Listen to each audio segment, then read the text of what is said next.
God has given us life to live, and that life is best lived by grace. Hey everyone, this is Baljamin and this is Life and Grace na inyo pong sinusubaybayan. We're so excited na tayo po ngayon ay nasa huling chapter na ng book study nating pinag-aaralan, the Book of Galatians, at pasisimulan po natin itong chapter 6. May pamagat po ang ating episode. Ang ating pong episode today ay pinamagatan nating Bear and Share Each Other's Burden. Yun po yung bilin ni Pablo sa pagwawakas sa chapter nito. Simulan po natin. We are on the last chapter po ng book study ng Galatians. Sabi natin, itong book na ito ang pinaka-strongest teaching ni Pablo on the subject of grace. Dito niya po sinabi sa chapter 3 verse 1 yung salitang, "You foolish Galatians, who has bewitched you?" Antindi po, ano? And dito rin po sa verse 3 ay sinabihan niya rin ang mga taga-Galatia na, "Are you so foolish? After beginning with the Spirit, are you now trying to attain your goal by human effort?"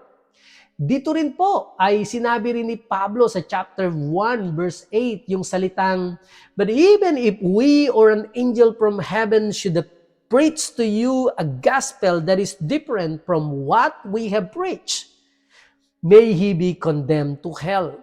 Ganun po yung mga matitinding sinabi ni Pablo. Kaya naman po, lalo niyang ipinaliwanag sa kanila na ang justification ay by faith and not by the works of the law. At ang pagtitiwala natin sa ginawa ni Kristo para bayaran ang ating mga kasalanan at mapatawad sa ating mga pagkakamali, ang kanyang kamatayan, ang kanyang pagkalibing at pagkabuhay na maguli mula sa kamatayan na ating pinananampalatayanan ang nakapagdadala sa atin ng justification o yung ituring tayo na parang hindi tayo nagkasala. Nagkasala po tayo pero sa panangin ng Diyos, sa kanyang pagtingin sa atin ay para tayong hindi nagkasala. Ito po yung libreng kaloob sa atin ng Diyos dahil kay Kristo at hindi dahil mabuti ang ating mga nagagawa. Alam niyo po, ang gospel na ito ay masaya nilang tinanggap. Masaya po itong tinanggap ng mga taga-Galacia nung una. Ngunit pagdating ng mga Judaizer sa kanila, sila po ay ginulo at nahumaling sa maling turo na ito na nagsasabing ang ginawa ni Kristo na kanilang pinananampalatayanan sa krus ng Kalbaryo ay hindi sapat at kailangang makasunod pa rin sila sa hinihingi ng kautusan upang tuluyan silang maging katanggap-tanggap sa harapan ng Diyos. In short, Jesus plus something ay nangangahulugan ng kaligtasan. Nauwi po sila sa legalismo, ang paggawa ng mga bagay upang kilalanin sila ng Diyos na matuwid. Sinabi ni Pablo na napahiwalay kayo sa Diyos and you have fallen from grace. Sa chapter 5 po, pinag-usapan natin na ang kalayaan na dala ni Kristo at ang paggamit ng kalayaan na hindi upang masunod ang layaw ng laman, kundi maipakita ang bunga ng banal na Espiritu. The fruit of the Spirit is the product of the Holy Spirit at hindi po product ng ating mga pagsusumikap na maging banal. You will not succeed in the course of life if you try to control the flesh by your own self-effort or self-will. You must rely on the Holy Spirit to produce these fruits in your life. You cannot produce this fruit by your own work, strength, or ability. Because in doing so, you will just be under the bondage of law and legalism again. Napapasailalim ka muli sa dominion ng kautusan at ang legalismo ay magkakaroon ng kapit sa iyong buhay. Now, narito po tayo sa last chapter, chapter 6, Galatians chapter 6. At pag-uusapan po natin ngayon ang mga practical na pamumuhay sa banal na espiritu. At magbibigay po tayo ng diin sa mutual care, yung pangangalaga sa isa't isa, yung generosity at yung perseverance sa paggawa ng mabubuting bagay. Umpisan po natin Galatia Kapitulo 6, talatang 1, sabi ni Pablo, mga kapatid, kapag natagpuan ang isang tao sa pagsalangsang, kayong mga taong sumusunod sa Espiritu ang magpanumbalik sa Kanya sa Espiritu ng kaamuan. Ngunit mag-ingat kayo sa inyong sarili na baka kayo naman ay matukso. Ang sabi po sa Filipino Standard Version ay ganito, mga kapatid, kung mayroon sa inyong mahulog sa pagkakasala, kayong mga espiritual ang dapat na mahinahong magtuwid sa Kanya. At mag-ingat kayo, baka kayo naman ang matukso. Alam niyo po ang Tagalog word na nahulog sa pagkakasala ay naisalin po sa English word na overtaken in a fault. The word overtaken carries the idea of something that comes upon a person by surprise. Hindi niya po ito inaasahan. And the word fault comes from the Greek word which means a side slip na dulas po. Ito po ay isang lapse or deviation. An intentional error, ika nga po. Therefore, Paul was giving this instruction about how to help someone who is sincere pero nagkamali. So, I want you to take note of that. Nagkamali pero sincere po. Sincere pero nagkamali. At ang spiritual na sinasabi po dito ni Pablo ay instruction niya po to restore those who are overtaken in a fault at yung mga nagdidepende sa pangunguna ng banal na espiritu. So yung pong mga nahulog sa kasalanan o yung sincere but in error ay dapat maituwid ng mahinahon. But I want you to understand that we treat people who sins ignorantly or by mistake differently than a person who maliciously practices sin. Magkaiba po ito. Yung salitang magtuwid o restore sa English word means literally to set a bone that has been broken. Yung pong itama yung nabalian ka ng buto at iaayos yung buto mo na nabali. Alam niyo po, yung mabalian ka ng buto sa paa o sa braso, naku, masakit po ito kapag ito ay ibinabalik sa ayos. I hope hindi nyo pa po ito na-experience. But I hope nakakita na po kayo ng nabalian and then itinutuwid yung kanyang braso, nabalian yung buto. Ang sakit po nito. And it takes time for a broken bone to mend. Also, hindi mo na po pwedeng bumalik sa mga dating activities while nasa healing process. Likewise po, ang spiritual restoration takes time and usually necessitates a change of routine. Kasi po kung babalik agad sila sa normal na circumstances nila, chances are they will make the same wrong choices na ginawa nila before. At kung paano pong masakit ang pagsasaayos ng baling buto, subalit kinakailangan itong gawin, the restoration process is always painful. And those who fail to deal with the issues completely because it is painful are similar to those who don't set a broken bone. The bone will never be straight again. Pero kung matitiis ang pansamantalang sakit habang inaayos po yung baling buto, gagaling agad ito at it will become as strong as it was before. So I hope naiintindihan niyo po yung process. Ganito po inihalin tulad ni Pablo yung pagtutuwid sa nagkamali. Masakit po ito, pero kinakailangan nating daanan upang maipanumbalik sa dati nating kalagayan. Minsan kailangan itong i-cast, kung inyong pong sinisimentohan. And katulad po ng cast, katulad po ng pagsisimento, pinoprotect po nito ang broken bone from further injury para hindi lumala. People who have fallen should be surrounded by mga brethren, mga kapatiran na may malasakit and are committed to keeping those fallen individuals from making the injury worse. Okay? Ito po yung mga kapatiran natin sa Panginoon na meron pong tunay na malasakit upang hindi maging worse yung injury natin. Yun po yung inihahan tulad na nilalagyan po ito ng cast, nilalagyan po ng semento. Submission to spiritual authority is just as important to those who have fallen as a cast into a person with a broken bone. Kinakailangan din pong mayroon po silang pinagsasubmitan hanggang hindi pa gumagaling ng gusto. Ang simento at ang bagong routine ay dapat manatili even though may inconvenience po na nararamdaman at paminsan-minsan ito po ay uncomfortable.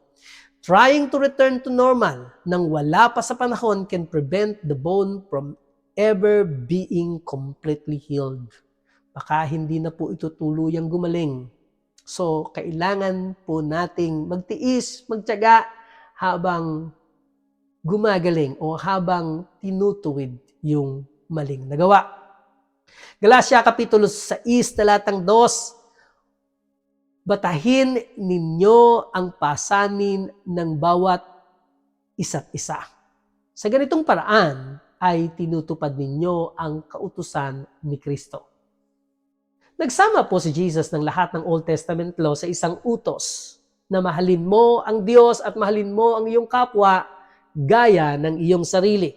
Then He gave us an ever greater command of loving others as He has loved us. Kung paano niya minahal ang kanyang sarili.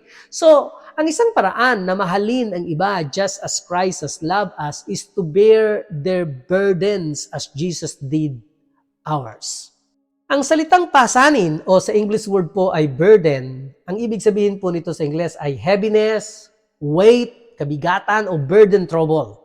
Kapag po may mabigat na dalahin ng isang tao, maging ito man ay kasalanan o mapait na pangyayari sa buhay at siya ay hindi natutulungan dito, he or she will be overwhelmed.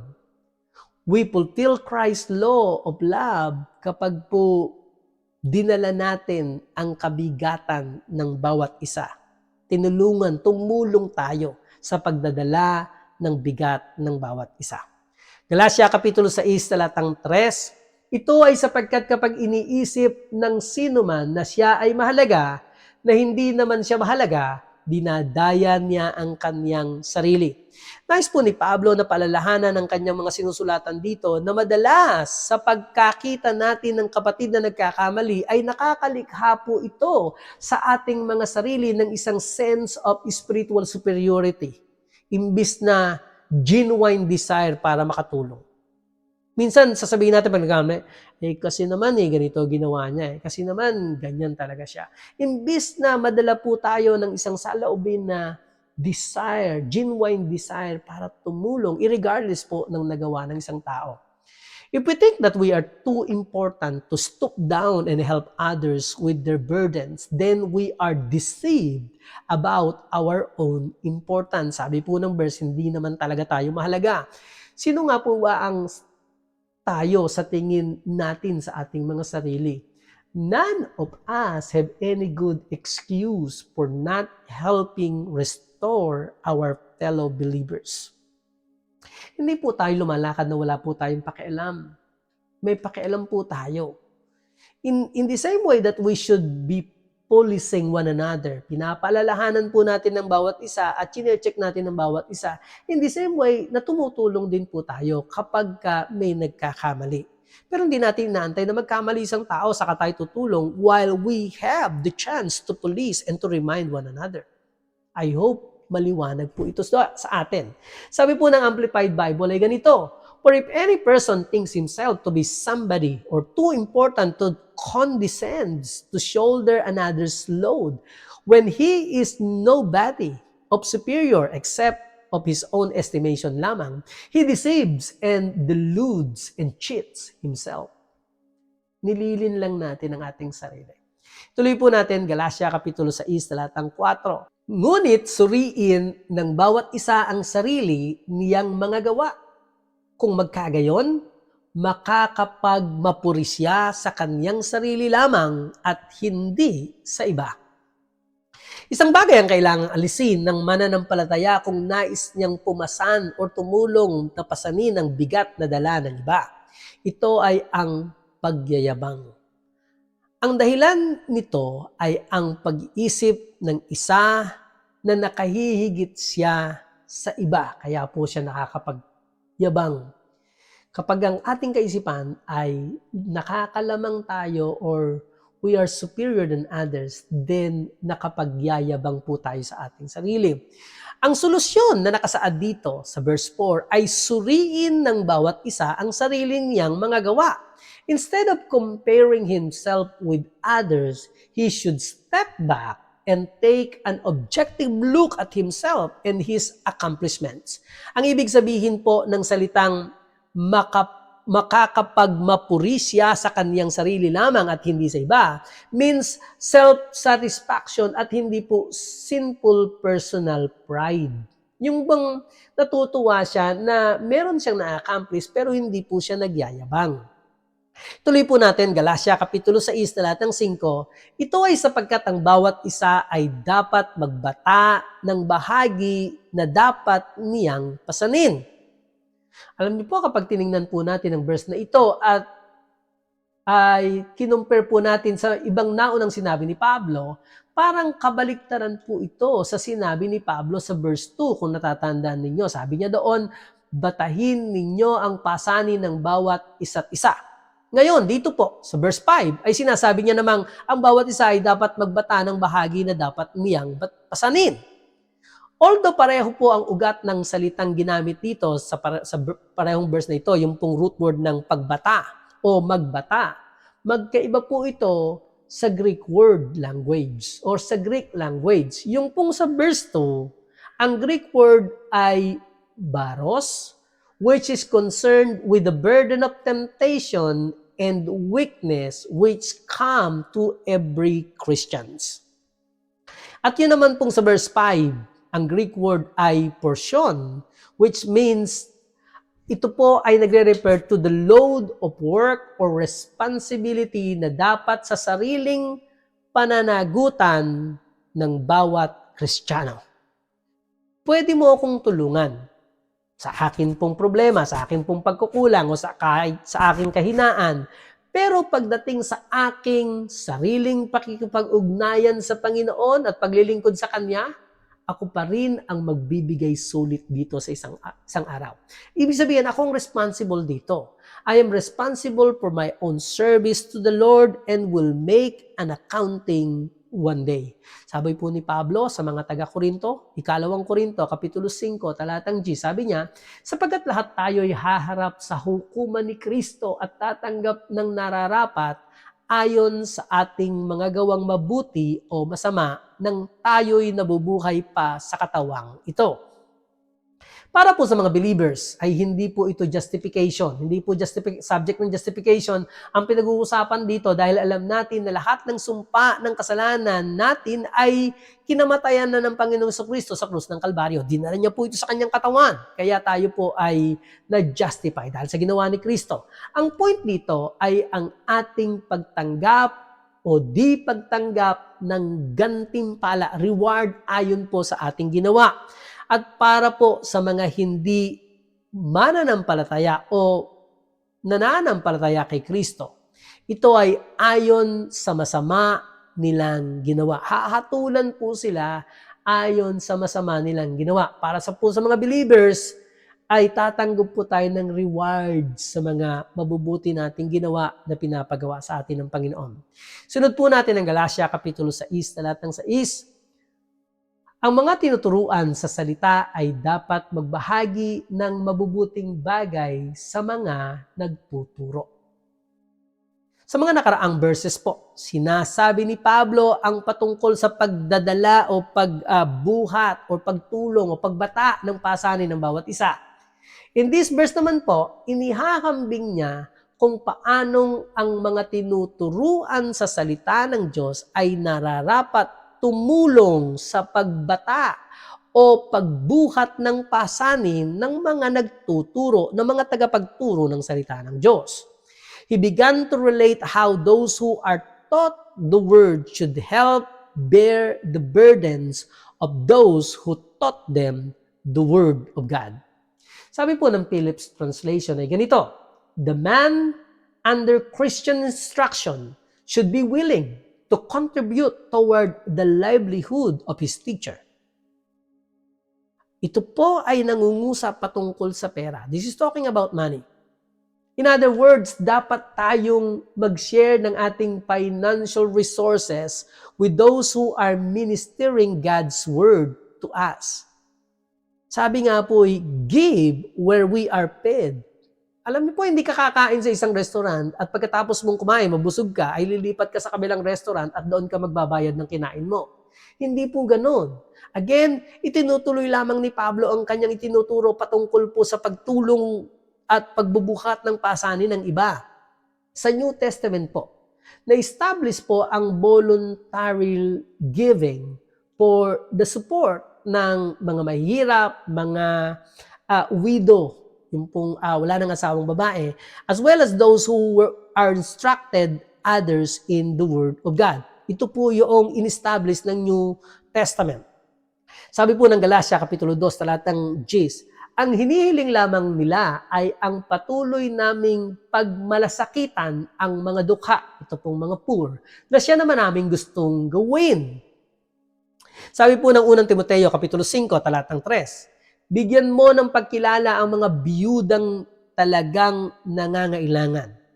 Sabi po ng unang Korinto, Kapitulo 9, talatang 14, gayon din naman, ipinag-uutos ng Panginoon na ang mga nangangaral ng Ebanghelyo ay dapat kumuha ng kanilang ikabubuhay mula sa Ebanghelyo. Ito po ay instruction ni Pablo kay Timoteo na bishop ng iglesia ng Epeso. Sabi po sa unang Timoteo, Kapitulo 5, talatang 17, ang mga namumuno sa iglesia na naglilingkod ng mabuti ay dapat bigyan ng nararapat na sahod, lalo na ang mga naglilingkod sa pangangaral at pagtuturo ng salita ng Diyos. As we help in material ways, we are participating in the Lord's work by helping it continue. Ganito po tayo nakakapagsuporta. Alam niyo po, ang ating pong iglesia ay ipinagmamalaki ko sapagkat hindi lang po ako ay natutulungan ninyo ng praktikal sa bagay na ito. Subalit, ang ating iglesia as a whole ay nagsusuporta po ng mga nagpapahayag ng Ebanghelyo at tayo po ay tumutulong sa kanila sapagkat kinikilala natin ang instruction ng ating Panginoon na matulungan natin na makabuhat tayo ng kanila pong dinadala upang ang kanilang pagpapahayag ng Ebanghelyo ay magpatuloy. So, salamat po sa inyo mga kasama ko sa NCMI. Mabuhay po ang mga Kristiyano sa mga simbahang Pilipino na patuloy na sumusuporta sa pagpapalaganap ng Ebanghelyo ni Kristo. Ito po si Baljamin Tatlonghari. Ito po ang Life and Grace. Kami po ay nagsasabing, life is best lived by grace. Shalom!